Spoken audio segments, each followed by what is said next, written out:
All right. Well, a couple of years ago, I had the opportunity to collaborate to form an ensemble called the Grasslands Ensemble with Mongolian musicians from 5 different tribes, traditional Mongolian music, and we did an album called Between the Sky and Prairie.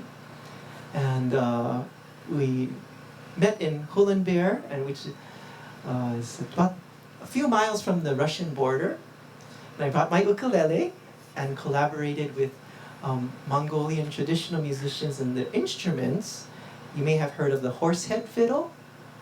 And the horsehead, and they use horsetail, 2-stringed instrument, the chawer, which is its predecessor, and the tabushur and dashpulur are other stringed instruments. And it was wonderful to hear the sakhi guitar and ukulele in Mongolian culture.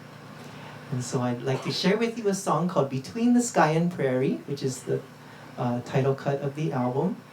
And it's an ukulele song I wrote about Mongolia.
Thank you.